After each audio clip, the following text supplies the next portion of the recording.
શ્રીમદ ભાગવત 10મો સ્કંદ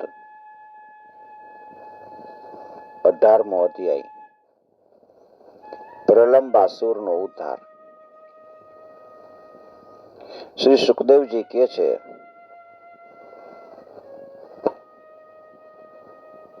બીજે દિવસે સવારે બધા સ્વજનોથી વીંટળાઈને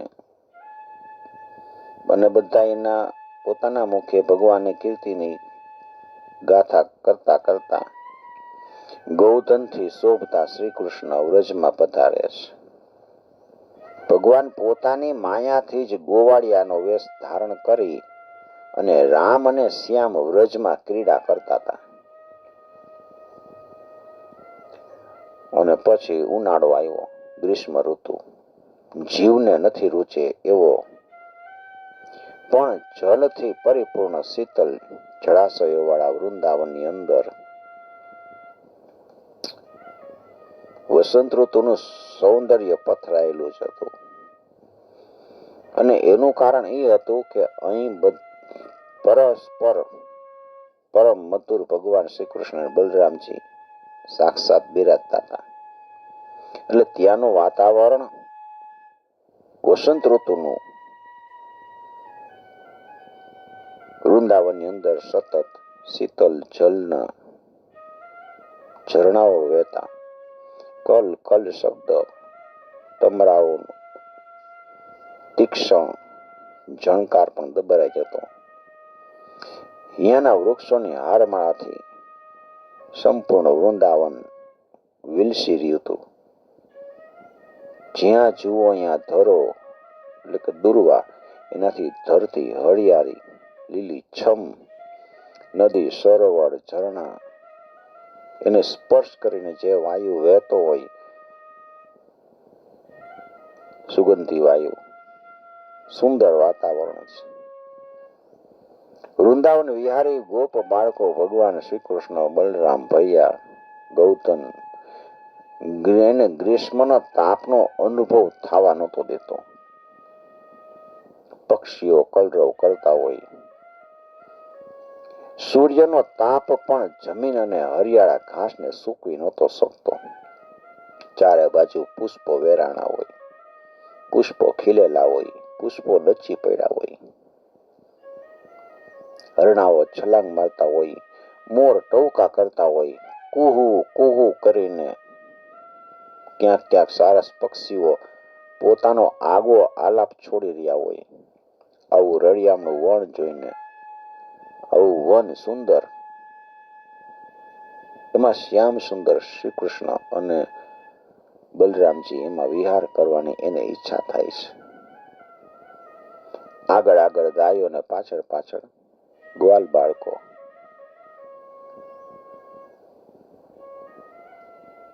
અને વચ્ચે પોતાના મોટા ભાઈની સાથે કૃષ્ણ વાંસળી વગાડતા શ્રી કૃષ્ણ. આગે આગે ગૈયા પીછે પીછે ગ્વાલ, बीच में मेरो मदन गोपाल, छोटी छोटी गैया छोटे छोटे ग्वाल, छोटो सो मेरो मदन गोपाल. રામ અને શ્યામ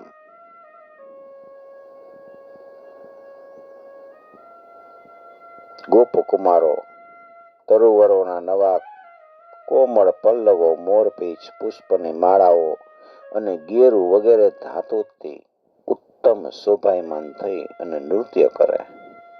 કોઈ તાલ ઠોકે, કોઈ કુસ્તી લડે, કોઈ ગાવા લાગે. જ્યારે કૃષ્ણ નૃત્ય કરતા હોય ને ત્યારે થોડા ગોપકુમારો છે એ ગાવા લાગે, થોડાક વાંસળી વગાડે અને કોઈ શૃંગ વાદ્ય વગાડે. કેટલાક હાથેથી તાલ પુરાવે અને કેટલાક વાહ વાહ વાહ વાહ આમ કહીને પ્રશંસા કરે. અને એ સમયે નટ જેવા પોતાની નાયકની બધાય પ્રશંસા કરે.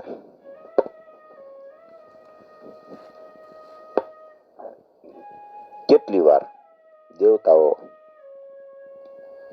ગોપકુમારનું રૂપ લઈને આવે અને ગોપ જાતિમાં જન્મ લઈ અને છુપાયેલા બલરામ અને કૃષ્ણની સ્તુતિ કરે. વાકડિયા વાળથી શોભતા શ્રી કૃષ્ણ અને બલરામ ક્યારેક એકબીજાનો હાથ પકડીને ગોળ ગોળ ફૂદડી ફરે અને ક્યારેક કૂદકા મારવાની હરીફાઈ કરે. એકબીજા પર કૂદી જતા અને ક્યારેક ક્યારેક એકબીજાને ઉંચકીને ફેંકી દેતા, તો ક્યારેક સાથળ ઠોકીને મલકુસ્તીના દાવ રમતા, તો ક્યારેક દોરડા ખેંચવાની હરીફાઈ કરતા. ક્યારેક ક્યારેક જાણે બીજા ગોપ બાળકો નાચે ત્યારે બલરામ અને કૃષ્ણ ગીત ગાતા, વાંસળી અથવા શૃંગ વાદ્ય વગાડતા. ક્યારેક ક્યારેક વાહ વાહ કરીને ગોપકુમારોની પ્રશંસા કરતા અને ક્યારેક તો એકબીજા ઉપર બીલા, જાયફળ અથવા આંબળાના ફળ ફેંકતા અને ક્યારેક તો એકબીજાની આંખો બંધ કરીને છુપાઈ જતા અને પાછળથી એને શોધતા, સંતા કુકડીની રમત રમતા અને ક્યારેક ક્યારેક એકબીજાને અડવા માટે ઘણા દૂર સુધી દોડ્યા જ જાય અને કોક વાર પશુ પક્ષી જેવી ચેષ્ટા કરે. કોક વાર દેડકાની જેમ કૂદકા મારે અને ક્યારેક જંગલી પ્રાણીઓની જેમ મોઢું બનાવી અને એકબીજાને હસાવતા. ક્યારેક દોરડાથી વૃક્ષો પર ચડી જાય, ઝૂલા બાંધે અને પછી ઝૂલે. ક્યારેક ક્યારેક બે બાળકોને ઊભા રાખી અને એના હાથ ઉપર લટકતા. ક્યારેક કોઈ રાજાની નકલ કરે. આવી રીતે રામ અને શ્યામ વૃંદાવનમાં નદી, પર્વત, કોતર, કુંજો, જંગલો, સરોવર એની અંદર ગોપ કુમારોની સાથે એક સાધારણ ગોપ બાળક હોય ને અને એ રમતો હોય એવી રીતે અનેક પ્રકારની રમતો રમે. એક દિવસે બલરામ અને શ્રી કૃષ્ણ ગોપ બાળકો સાથે વનમાં ગાયો ચરાવતા હતા. ત્યારે એક પ્રલંબ નામનો અસુર આવ્યો છે. પ્રલંબ. એને ઈચ્છા હતી કે હું બલરામ અને શ્રી કૃષ્ણ ઉપાડીને ક્યાંક લઈ જાઉં. ભગવાન શ્રી કૃષ્ણ તો સર્વજ્ઞ છે, બધું જાણી ગયા છે, ઓળખી ગયા. એને નવો મિત્ર આવ્યો ને એનો પ્રસ્તાવ સ્વીકારી લીધો. મનમાં વિચારતા હતા કે કઈ યુક્તિથી આનો વધ કરવો. આને મારવાનો તો છે જ, અસુર છે. ગોપ બાળકોમાં સૌથી મહાન ખેલાડી, રમતના આચાર્ય શ્રી કૃષ્ણ.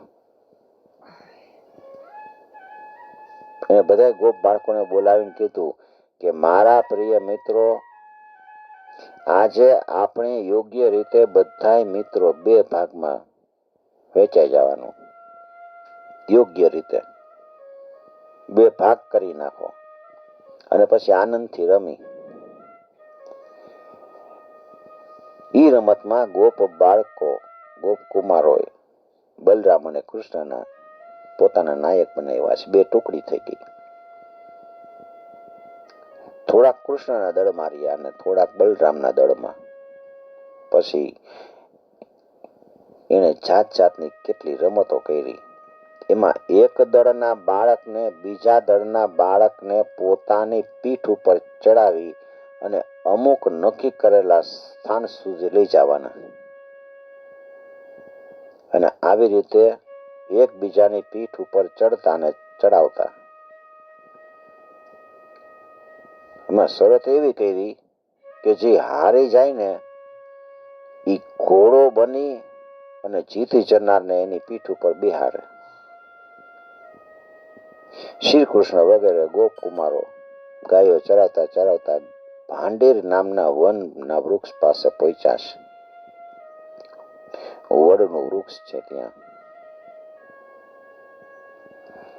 એકવાર બલરામજીના દળના શ્રીદામા, ઋષભ વગેરે ગ્વાલ બાળકો રમત રમતમાં જીતી ગયા. ત્યારે શ્રીદામા, ઋષભ બધા જીતી ગયા. એટલે સામા પક્ષના દળના જે શ્રી કૃષ્ણ એ વગેરેને પીઠ ઉપર બેહારી અને નિશ્ચિત સ્થાન સુધી લઈ જવાના. કૃષ્ણની ટુકડી જીતી ગઈ અને હારી ગયેલા શ્રી